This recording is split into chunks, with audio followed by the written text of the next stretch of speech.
Hello, and welcome to our 9th episode of our 2025 live stream series, Wild in the Wetland. My name is Rachel, and I'm a watershed health educator here at the Environmental Learning Center on Clackamas Community College's campus here in Oregon City. I'm so glad that you could join us here in the wetland. It's a rainy, gray day, but luckily we're undercover, and I am glad that we are going to get together to talk about water. And we are first going to talk about some of the signs of spring that I've been seeing here in the wetland. Now, it looks kind of gray and gloomy still as we're in the throes of winter, but there are some signs of spring. If you take a closer look at some of the plants and even some of the creatures here in the wetland, you will see some signs of life, including signs of amphibian eggs and egg masses. And I'd love to show you one now. Our coworker Sarah so kindly went out in the wetland and got this one for us. It is a gelatinous kind of mass, and you can see maybe those little dots in there are the eggs. And this is a northwestern salamander egg mass. And when they lay their eggs in the late winter, early spring like this, they do so on a stick or a plant, just like this piece of ivy that I'm holding.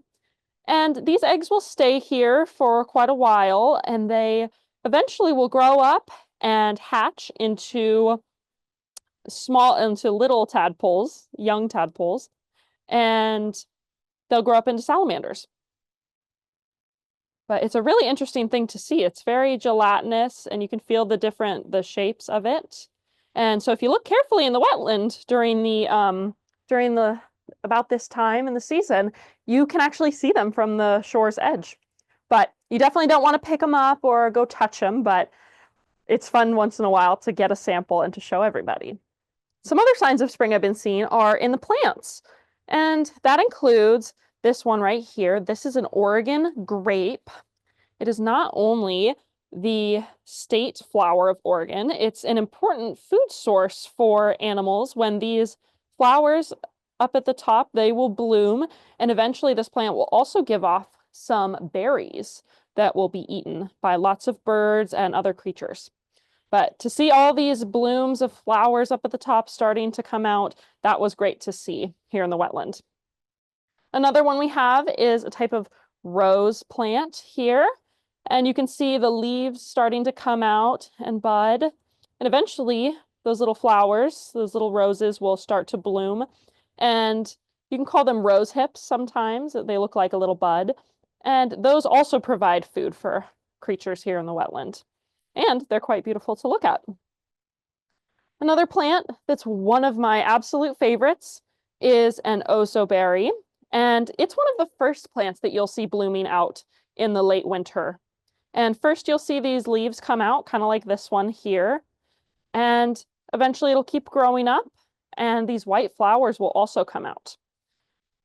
And not only does it produce flowers, but it will produce berries. And again, it's an important food source for birds and other creatures. But these flowers will also produce pollen for our pollinators like bees and hummingbirds. So this plant is not only a beautiful plant to see in the late winter, but is also important to the wildlife here in the wetland. And lastly, another sign of spring I've seen is on a willow tree. And they have really interesting little buds. They're very soft and kind of silvery like this. And they'll grow up a little bit more soon into these larger, more greenish little buds. And the willow is a great example of a plant that has wet feet. They enjoy being near the water and having their roots wet all the time.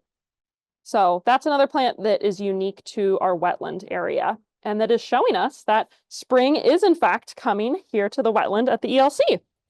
So it was really wonderful to take a walk yesterday and to see all of these gorgeous plants coming to life again after a long winter. And I'm glad I got to share those with you. So like I said, we are talking about water today. And we will be taking the temperature of the wetland to see if it's in the Goldilocks zone of supporting a rich diversity of life and supporting all the different creatures here in the wetland. Now, Before we get started, you may have an activity sheet in front of you that looks like this. And up at the top, it's got the title of the episode, Water Temperature Checkup. And the first activity says, just right water. And it says, color in the thermometers to show the ideal water temperatures of the aquatic creatures below. The first example in the top left is a caddisfly, and it says ideal temperature for caddisfly, temperature around 65 degrees Fahrenheit. So for each of these examples, the salmon, the dragonfly nymph, and the stonefly nymph, you will keep an eye out for what their ideal temperature is during the episode today, and by the end, you'll be able to fill it out. Below that, we have a couple more activities, and it says 2 factors that can increase water temperature are blank and blank. And then again, it says 2 factors that can decrease water temperature are blank and blank. So keep an ear out for what can increase and decrease water temperature here in the wetland. And at the bottom, we have our community connections, because we want you to be able to take what you learned here during our episode and take it back out into your community. And it says, how do wetland plants affect water temperature? So by the end of the episode, you'll be able to answer that question. Now, how have you used water today? Have you maybe drank some water, or washed your hands, or taken a shower, or taken a bath? We use water all the time in our lives. And for many creatures here in the wetland, they use water every day as well. So it's really important to have healthy water. And the 3 pieces of what makes water healthy, can any of you guess what makes water healthy? There's 3 things that we look for. We look for clean water, cool water, and clear water. Those are the things we're looking for in our wetland to have healthy water. Now, before we get started talking about if our wetland water is healthy or not, we need to learn about the tools that we're going to be using here in the wetland. And similar to if you were to maybe go to the doctor for a checkup, and they would maybe take your temperature with a thermometer. And a thermometer is what we use to measure temperature. And that's this little thing. Some other thermometers can be larger. And when I say temperature, what I mean is the measurement of how hot or cold something is. And that's what we're going to use to do a checkup on our wetland water here. And I have a picture to show you of a thermometer up close. And it looks like this. Down at the bottom, it goes from 0 up to 100. And as the temperature increases, it moves up from 0 to maybe 10, 20, 50, 80, 100 degrees. It's kind of like a ruler, you know. A ruler will measure the distance of something, but a thermometer will measure the hotness or coldness of something. So, do you remember when it snowed a couple weeks ago? The temperature of the air and of the water falling from the sky had to decrease to become snow. And the temperature of water freezing, in this case becoming snow, is 32 degrees. So on a thermometer, that is what it would look like. That red line would move from 0 all the way up to 32 degrees. Now, another example is on a warm summer day, a comfortable temperature that we might experience is about 75 degrees. When you're able to go out and you don't have to take your jacket anymore, you can enjoy the sunshine. And the thermometer in your backyard or at school may say 75 degrees. And that red line will further increase up to that mark of 75 degrees. And the last example I want to share with you is the temperature of the internal human temperature. So inside our bodies, our body likes to stay at a consistent temperature. And can anyone guess what that temperature is? I'll give you a clue. It's higher than 75 degrees. If you guessed 98.6 degrees, you would be correct. It's a very specific number, but when you go to the doctors for a checkup or an exam, and they take your temperature, that's what they're looking for, because that is what our internal body temperature should be. And that's what it'll look like on the thermometer as that red line goes all the way up almost to 100. That's where our human internal temperature sits. Now, when we think about water again and the temperatures that we can measure, it's important to learn some more about the tools we're using and to look at some examples before we get our water samples. So one example of the low temperature that we might find in water is with a cup of ice water. So let's take a look at what temperature that is at. So let's see, I'm going to move this down here so that we can see our cup here a little bit easier. Now, you may not be able to see the thermometer because it is pretty small on the camera, but that's okay, I'll read it for you. But after this thermometer sat in the ice water for a while, it is reading at about, let's see, at about 33 degrees Fahrenheit. So based on what we know about the temperature of water falling from the sky and becoming snow, I'd say that that is right in line with what we think it would be. So ice water is at about 33 degrees. Now let's take a look at some hot water. I've got some hot tea here, and I imagine that this water will be warmer than the ice water. Let's see what it says. So we can see that that red line has moved up quite a ways. And this hot tea has been sitting here for a little while, so it's cooled down a bit, but it is sitting right at 100 degrees Fahrenheit. So that water is pretty hot. It's up at 100 degrees.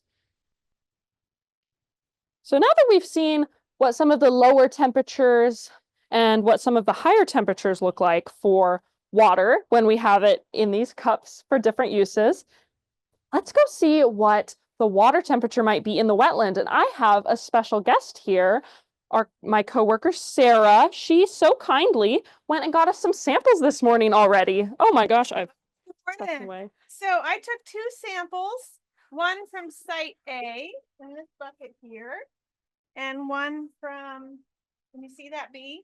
That's site B. So site A was behind us and in the wetland where there are a lot of trees and shrubs that are shading the water. And site B was taken out here in the open area. So there are a few trees, but for the most part, the water is out in the open. So let's make a hypothesis or an educated guess about what the temperature might be of the water. And if A, which is in the shade, and B, which is in the open area, which one is going to be higher? Okay. All right. Let's see what we've got. Yeah. All right. What do you think? Is it going to be like ice water? I know the water's pretty cold because I put my hand in. I imagine it was very cold. All right. So site A is reading at just over 50 degrees. So about 51 degrees. All right. So just to give you a sense of what that feels like, if you were to take a cup of water and put it in the fridge and leave it overnight, it would be about 40, 41 degrees.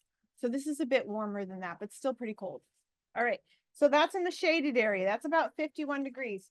Let's look at the one that was out in the more open area. Okay, this one is reading at about 53 degrees. So just about 2 degrees warmer. Does that make sense? I think so. Yeah. Yeah. So one of the important things about the wetland here at the ELC is that not only does it slow the water down and allow some of the sediments to settle down to the bottom and help to clean the water, but it also cools the water. So by having all these trees and all these plants shading the water, it helps to cool it down so that when the creek goes downstream and goes into Abernathy Creek, which has salmon in it, that water is going to be cooler and better for the salmon. So that's really an important thing that we're doing here at the ELC. It is. Yeah. Thank you so much. Yeah, those downstream effects are really important, and it directly impacts those salmon, just like Sarah said. So as we think about these two different sites, we've got, the site out in the shade, and we've got the site out in the open. And so these shaded areas, those plants can really help to decrease that water by providing shade. Another thing that can decrease water temperature is how deep the water is. So down deeper in the water, it's usually a bit colder than up at the surface. And out in the open, that water temperature is a little bit increased. And on a really bright sunny day, it may be even more warm, I guess, in a higher temperature compared to the shaded area, because that sunlight can really increase the water's temperature. If it's sitting out in the sun, that sunshine is going to warm it up.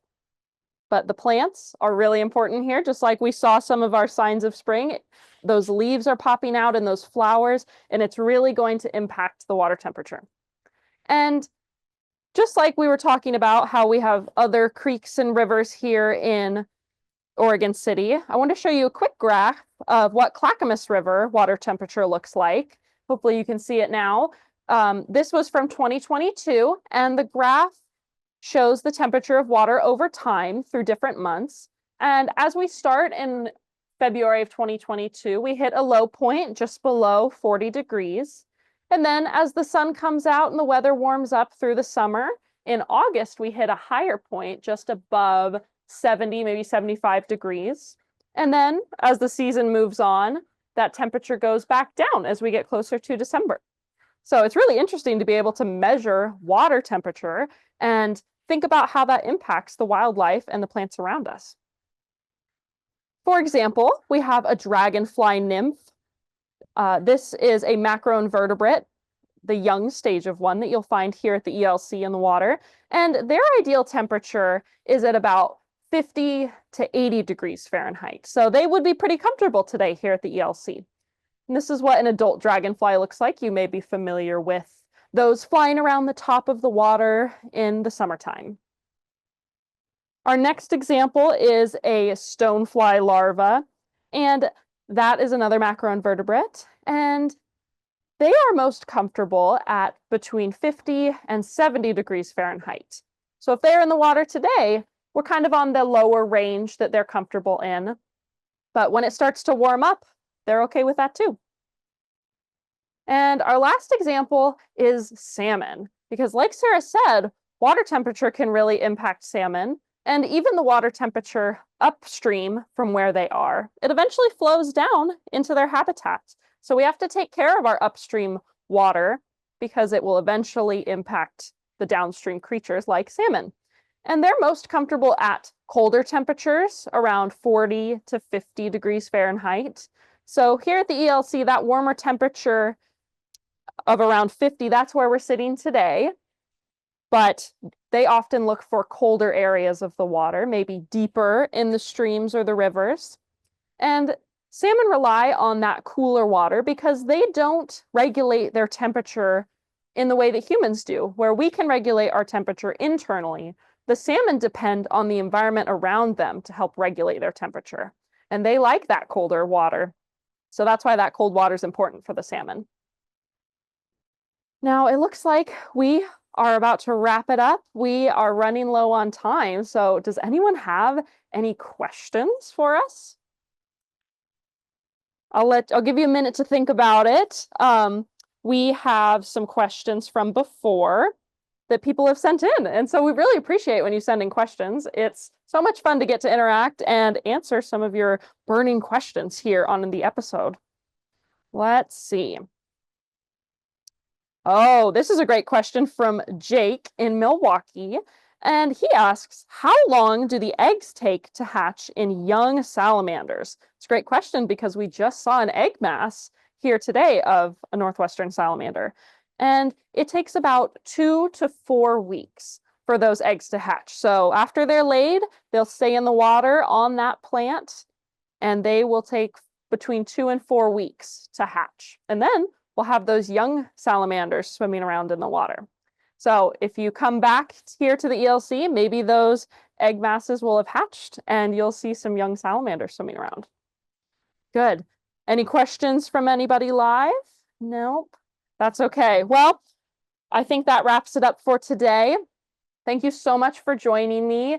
as we talked about water temperature here in the wetland and signs of spring. I really hope that you can join me next week. We're going to be looking again at the water in the wetland, and I think it'll be a really great time. And hopefully the rain will give us a break. We can get back outside in the wetland together. Well, till next time, stay curious, get outside to explore, and I'll see you around the wetland. Bye!